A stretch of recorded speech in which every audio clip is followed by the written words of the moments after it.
ಮಹಾಭಾರತ ಎಂಬ ಮಹಾಸಂಗ್ರಾಮವು ಸುಮಾರು 18 ದಿನಗಳ ಕಾಲ ನಡೆಯಿತು.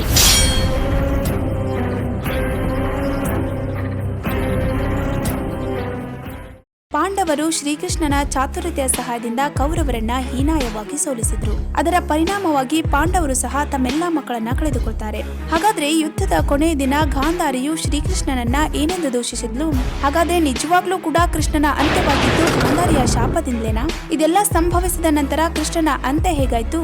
ಯಾಕೆ ಕೃಷ್ಣನ ಆ ದ್ವಾರಕ ಸಮುದ್ರದಲ್ಲಿ ಮುಳುಗಡೆಯಾಯ್ತು? ಕೃಷ್ಣನ ಈ ರೋಚಕತೆಯ ಅಂತ್ಯ ಹೇಗಾಯ್ತು ಅಂತ ತಿಳ್ಕೊಳ್ಳೋಕ್ಕಿಂತ ಮುಂಚೆ ಮಹಾಭಾರತದ ಕೊನೆಯ ದಿನ ಅಂದು ಏನಾಯ್ತು ಅಂತ ತಿಳ್ಕೊಳ್ಳೋಣ. ಮಹಾಭಾರತದ ಕೊನೆಯ ದಿನ ಹೆಣದ ರಾಶಿಗಳ ಮಧ್ಯೆ ಹರಿಯುತ್ತಿರುವ ನೆತ್ತರದ ನಡುವೆ ನಿಂತಹ ಗಾಂಧಾರಿಗೆ ತುಂಬಾ ದುಃಖ ಆಗತ್ತೆ. ಅದೇ ರೀತಿ ಸಿಟ್ಟು ಕೂಡ ಬರುತ್ತೆ. ಆಗ ಗಾಂಧಾರಿ ಶ್ರೀಕೃಷ್ಣನಿಗೆ ಕೇಳ್ತಾಳೆ, ನೋಡು ಕೃಷ್ಣ, ನೀನು ಮನಸ್ಸು ಮಾಡಿದ್ರೆ ಇಡೀ ಯುದ್ಧವನ್ನ ತಡೆದು ನನ್ನೆಲ್ಲಾ ಮಕ್ಕಳನ್ನ ಉಳಿಸಬಹುದಾಗಿತ್ತು.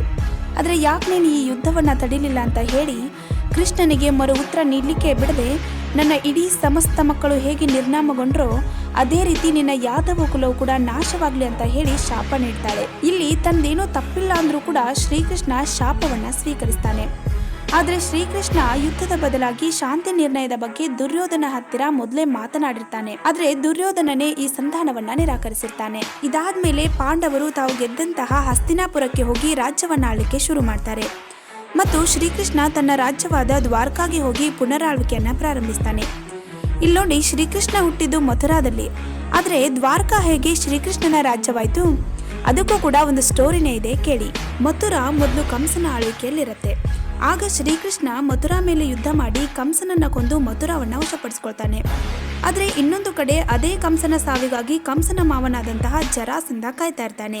ಜರಾಸಂಧನ ಮಕ್ಕಳಾದಂತಹ ಆಸ್ತಿ ಮತ್ತು ಪ್ರಾಪ್ತಿಯನ್ನ ಕಂಸ ಮದುವೆ ಆಗಿರ್ತಾನೆ. ಮಥುರಾ ಶ್ರೀಕೃಷ್ಣನ ಪಾಲಾದ ಬಳಿಕ ಜರಾಸಂಧ ಶ್ರೀಕೃಷ್ಣನಿಂದ ಮಥುರಾವನ್ನ ವಶಪಡಿಸಿಕೊಳ್ಳಿಕ್ಕೆ 17 ಬಾರಿ ದಾಳಿ ಮಾಡ್ತಾನೆ. ಆದ್ರೆ ಶ್ರೀಕೃಷ್ಣ ತನ್ನ ಚಾತುರ್ಯತೆಯಿಂದ 17 ಬಾರಿಯೂ ಕೂಡ ಪಾರಾಗಿರ್ತಾನೆ.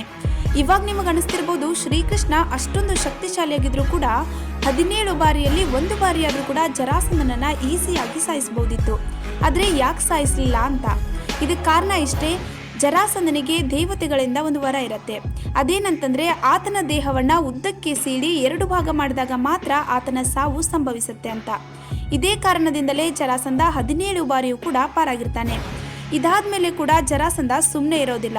ಹೇಗಾದ್ರೂ ಮಾಡಿ ಮಥುರಾವನ್ನ ಗೆಲ್ಲೇಬೇಕು ಅಂತ ಹೇಳಿ ಕಲ್ಯಾವನನ ಜೊತೆ ಸ್ನೇಹ ಬೆಳೆಸ್ತಾನೆ. ಇಲ್ಲಿ ಕಲ್ಯಾವನನೇ ಏಕೆ ಅಂತಂದ್ರೆ ಆತನಿಗೂ ಕೂಡ ಯುದ್ಧ ಭೂಮಿಯಲ್ಲಿ ಅಜಯನಾಗಿರುವಂತೆ ವರ ಇರತ್ತೆ. ಅಂದ್ರೆ ಯುದ್ಧ ಭೂಮಿಯಲ್ಲಿ ಆತನನ್ನ ಸೋಲಿಸಲಿಕ್ಕೆ ಯಾರಿಂದಲೂ ಕೂಡ ಸಾಧ್ಯ ಇಲ್ಲ ಅಂತ. ಆಗ ಜರಾಸಂಧನ ಕರೆಗೆ ಹೋಗೊಟ್ಟು ಕಲ್ಯಾವನ ಯುದ್ಧ ಮಾಡ್ಲಿಕ್ಕೆ ಒಪ್ಕೊಂತಾನೆ. ಆದ್ರೆ ಶ್ರೀಕೃಷ್ಣ ಕಲ್ಯಾವನಿಗೆ ಹೇಳ್ತಾನೆ, ಯುದ್ಧದಲ್ಲಿ ಎಲ್ಲಾ ಸೇನೆಯನ್ನು ಕೂಡ ನಾಶ ಮಾಡುವುದು ಬೇಡ. ರಾಜ್ಯವನ್ನ ಆಳ್ಲಿಕ್ಕೆ ಬಯಸ್ತಾ ಇರೋರು ನಾವು, ಹೀಗಾಗಿ ನಾವಿಬ್ಬರೇ ಯುದ್ಧ ಮಾಡೋಣ. ಯುದ್ಧದಲ್ಲಿ ಯಾರು ಗೆಲ್ತಾರೋ ಅವರೇ ರಾಜ್ಯದ ಒಡೆಯ ಅಂತ ಹೇಳ್ತಾನೆ. ಇದಕ್ಕೆ ಕಲ್ಯಾವನ ಕೂಡ ಒಪ್ಕೊಂತಾನೆ. ಇನ್ನೊಂದು ಕಡೆ ರಾಕ್ಷಸರು ಮತ್ತು ದೇವತೆಗಳ ನಡುವಿನ ಯುದ್ಧದಲ್ಲಿ ಮುಚ್ಚಂಡ ದೇವತೆಗಳಿಗೆ ಸಹಾಯ ಮಾಡಿರ್ತಾನೆ. ಆಗ ಇಂದ್ರ ಮುಚ್ಚಂಡನಿಗೆ ಒಂದು ವರ ಕೇಳಲಿಕ್ಕೆ ಹೇಳ್ತಾನೆ. ಆಗ ಮುಚ್ಚಂಡ, ನಾನು ರಾಕ್ಷಸರೊಂದಿಗೆ ಹೋರಾಡಿ ದಣಿದಿದ್ದೇನೆ, ಹೀಗಾಗಿ ನನಗೆ ವಿಶ್ರಾಂತಿ ಬೇಕು ಅಂತ ಕೇಳ್ತಾನೆ. ಆಗ ಇಂದ್ರ ಮಥುರಾದಲ್ಲಿರುವ ಗುಹೆಯೊಂದನ್ನು ತೋರಿಸಿ ಅದರಲ್ಲಿ ಮಲಗಲಿಕ್ಕೆ ಹೇಳ್ತಾನೆ ಮತ್ತು ಆತನ ನಿದ್ರೆಯನ್ನ ಯಾರಾದ್ರೂ ಕೆಡಿಸಿದ್ರೆ ಆತ ಕಣ್ಬಿಟ್ಟ ತಕ್ಷಣ ಯಾರನ್ನ ನೋಡ್ತಾನೋ ಅವರು ಸುಟ್ಟು ಭಸ್ಮವಾಗ್ಲಿ ಅಂತ ಹೇಳಿ ವರ ಕೂಡ ಕೊಡ್ತಾನೆ. ಹೀಗೆ ಕಲ್ಯಾವನ ಮತ್ತು ಶ್ರೀಕೃಷ್ಣನ ನಡುವೆ ಯುದ್ಧ ನಡೀತಿರ್ಬೇಕಾದ್ರೆ ಕಲ್ಯಾವನ ಬೈ ಮಿಸ್ಟೇಕ್ ಆಗಿ ಮುಚ್ಚಂಡನನ್ನ ಡಿಸ್ಟರ್ಬ್ ಮಾಡ್ತಾನೆ. ಆಗ ಮುಚ್ಚಂಡನ ಬೆಂಕಿಯ ಕಣ್ಣಿಗೆ ಕಲ್ಯಾವನ ತುತ್ತಾಗ್ತಾನೆ. ಅದಾದ್ಮೇಲೆ ಪದೇ ಪದೇ ಯುದ್ಧ ಆಗ್ತಾ ಇರೋ ಈ ಮಥುರಾವನ್ನ ಬಿಟ್ಟು ಹೋಗ್ಲಿಕ್ಕೆ ಶ್ರೀಕೃಷ್ಣ ಯೋಚನೆ ನಡೆಸ್ತಾನೆ. ಒಂದಿನ ಶ್ರೀಕೃಷ್ಣ ಬದ್ರಿಕಾ ಆಶ್ರಮದಲ್ಲಿರುವ ವಿಷ್ಣು ದೇವರ ಹತ್ರ ಹೋಗಿ ತನ್ನೆಲ್ಲಾ ಸಮಸ್ಯೆಗಳನ್ನ ಹೇಳ್ಕೊಂಡು ತನಗೊಂದು ಸುರಕ್ಷಿತ ಮತ್ತು ಸಮೃದ್ಧವಾದ ಜಾಗವನ್ನ ಕೊಡಿ ಅಂತ ಹೇಳಿ ಸಹಾಯವನ್ನ ಕೇಳ್ತಾನೆ. ಆವಾಗ ಲಾರ್ಡ್ ವಿಷ್ಣು ಅರೇಬಿಯನ್ ಸಮುದ್ರ ಅಂದ್ರೆ ಈಗಿನ ಗುಜರಾತ್ಗೆ ಹೋಗುವಂತೆ ಸಲಹೆಯನ್ನ ನೀಡ್ತಾನೆ. ಅಲ್ಲಿಗೆ ಹೋದ್ಮೇಲೆ ವಿಶ್ವಕರ್ಮ ಎಂಬ ವಾಸ್ತುಶಿಲ್ಪಿ ಸುಂದರವಾದ ದ್ವಾರಕಾ ನಗರವನ್ನ ವಿನ್ಯಾಸಗೊಳಿಸ್ತಾನೆ. ಅದಾದ್ಮೇಲೆ ಶ್ರೀಕೃಷ್ಣ ಮತ್ತು ಆತನ ಯಾದವ ವಂಶ ಮಥುರಾದಿಂದ ದ್ವಾರಕಾಗೆ ವರ್ಗಾವಣೆ ಆಗ್ತಾರೆ. ಮುಂದೆ ಅಲ್ಲಿಯೇ ತಮ್ಮ ಆಳ್ವಿಕೆಯನ್ನ ಪುನರಾರಂಭಿಸ್ತಾರೆ. ಆಗಲೇ ಶ್ರೀಕೃಷ್ಣ ರುಕ್ಮಿಣಿಯನ್ನ ಮದುವೆಯಾಗಿದ್ದು ಕೂಡ. ಅದಾದ್ಮೇಲೆ ಎಲ್ಲ ರಾಜ್ಯ ಚೆನ್ನಾಗಿ ನಡೀತಿರ್ಬೇಕಾದ್ರೆ ಒಂದಿನ ಮಹಾಭಾರತ ಯುದ್ಧಕ್ಕೆ ಕರೆ ಬರುತ್ತೆ. ಆವಾಗ ಶ್ರೀಕೃಷ್ಣ ಪಾಂಡವರು ಮತ್ತು ಕೌರವರ ನಡುವೆ ಸಂಧಾನಕ್ಕಾಗಿ ಪ್ರಯತ್ನ ಪಡ್ತಾನೆ. ಆದ್ರೆ ಅದು ವಿಫಲವಾದ ಕಾರಣದಿಂದಲೇ ಯುದ್ಧ ನಡೆಯುತ್ತೆ.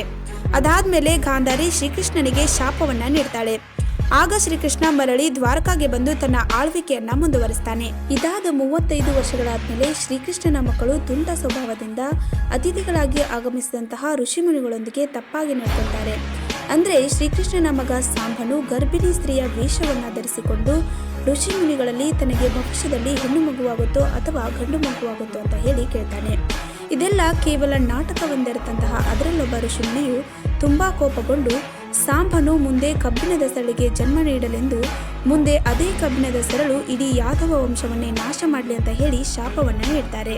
ಇದಾದ ಕೆಲ ದಿನಗಳ ಬಳಿಕ ದ್ವಾರಕಾ ನಗರದಲ್ಲಿ ದರೋಡೆ, ಕೊಲೆ ಈ ರೀತಿಯ ಪಾಪಕೃತ್ಯಗಳು ಹೆಚ್ಚಾಗ್ತಾ ಹೋಗ್ತವೆ. ಸುದರ್ಶನ ಚಕ್ರ, ಪಾಂಚಜನ್ಯ ರಥ ಹಾಗೂ ಬಲರಾಮನ ನೇಗಿಲಗಳು ಕಾಣೆಯಾಗ್ತವೆ. ತೀರ್ಥಯಾತ್ರೆಗೆಂದು ಬಂದಂತಹ ಅತಿಥಿಗಳು ಮದ್ಯ ಸೇವನೆಯಲ್ಲಿ ತೊಡಗಿ ತಮ್ಮ ನಡುವೆ ಜಗಳವನ್ನಾಡಲಿಕ್ಕೆ ಶುರು ಮಾಡ್ತಾರೆ. ಅದೇ ಜಗಳ ಒಬ್ಬರನ್ನೊಬ್ಬರು ಹೊಡೆದು ಸಾಯಿಸೋ ಮಟ್ಟಕ್ಕೆ ಹೋಗಿ ಇಡೀ ಯಾದವ ವಂಶವೇ ನಾಶವಾಗಿ ಯಾದವರ ಪೈಕಿ ಕೇವಲ ಶ್ರೀಕೃಷ್ಣ, ದಾರುಕ, ಒಬ್ರು ಮತ್ತು ಬಲರಾಮರು ಮಾತ್ರ ಬದುಕುಳಿಯುತ್ತಾರೆ. ಕೊನೆಗೆ ಒಬ್ರು ಮತ್ತು ಬಲರಾಮರು ಕೂಡ ಇಹಲೋಕವನ್ನ ತ್ಯಜಿಸ್ತಾರೆ. ಕೊನೆಗೆ ಉಳಿದಂತಹ ಶ್ರೀಕೃಷ್ಣ ಮತ್ತು ದಾರುಕರು ಅವರ ಸಹಾಯಕ್ಕಾಗಿ ಅರ್ಜುನನನ್ನ ಕೋರಿ ಶ್ರೀಕೃಷ್ಣನು ದಾರುಕನನ್ನ ಹಸ್ತಿನಾಪುರಕ್ಕೆ ಕಳಿಸ್ತಾನೆ. ಶ್ರೀಕೃಷ್ಣನು ಕಾಡಿನಲ್ಲಿ ಕಾಲ ಮೇಲೆ ಕಾಲನ್ನು ಹಾಕಿಕೊಂಡು ಮಲಗಿರ್ತಾನೆ. ಅದೇ ಸಮಯಕ್ಕೆ ಬೇಟೆಯಾಡಲು ಬಂದಂತಹ ಬೇಟೆಗಾರನೊಬ್ಬನಿಗೆ ಶ್ರೀಕೃಷ್ಣನ ಹೆಬ್ಬೆರಳು ಪಕ್ಷಿಯ ತಲೆಯಂತೆ ಕಂಡು ಬೇಟೆಗಾರ ತನ್ನ ಬಾಣವನ್ನ ಬಿಟ್ಟಾಗ ಶ್ರೀಕೃಷ್ಣನ ಕಾಲಿಗೆ ತಾಗಿದಂತಹ ಬಾಣ ಅದರ ನೋವಿನಿಂದ ಶ್ರೀಕೃಷ್ಣ ಬಳಲ್ತಾ ಇರ್ತಾನೆ. ಅತ್ತ ಋಷಿಮುನಿಗಳಿಂದ ಶಾಪಕ್ಕೊಳಗಾದ ಸಾಂಬನು ಅವರ ಶಾಪದಂತೆ ಒಂದು ಕಬ್ಬಿಣದ ಸರಳಿಗೆ ಜನ್ಮವನ್ನ ನೀಡ್ತಾನೆ. ಮತ್ತು ಇದೇ ಒಂದು ಕಬ್ಬಿಣದ ಸರಳು ಇಡೀ ಯಾದವರ ಅಂತ್ಯಕ್ಕೆ ಕಾರಣ ಎಂದರಿತಂತಹ ಅವರು ಅದನ್ನ ಸಣ್ಣ ಸಣ್ಣ ತುಂಡುಗಳಾಗಿ ಕತ್ತರಿಸಿ ಸಮುದ್ರದಲ್ಲಿ ಎಸೆತಾರೆ. ಆವಾಗ ಉಳಿದಂತಹ ತ್ರಿಭುಜಾಕಾರದ ಒಂದು ಕಬ್ಬಿಣದ ತುಂಡು ಒಂದು ದಡವನ್ನ ಸೇರುತ್ತೆ. ಬೇಟೆಗಾರನೊಬ್ಬ ಅದನ್ನ ಬಳಸಿಕೊಂಡು ಬಾಣವನ್ನ ತಯಾರಿಸಿಕೊಳ್ತಾನೆ.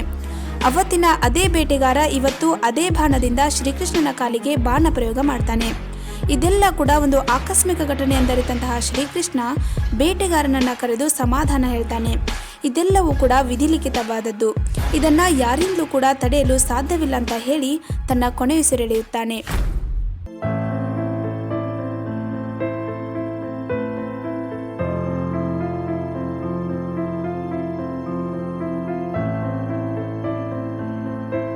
ಈ ವಿಡಿಯೋ ನಿಮಗೆ ಇಷ್ಟ ಆದರೆ ದಯವಿಟ್ಟು ಲೈಕ್ ಮಾಡಿ.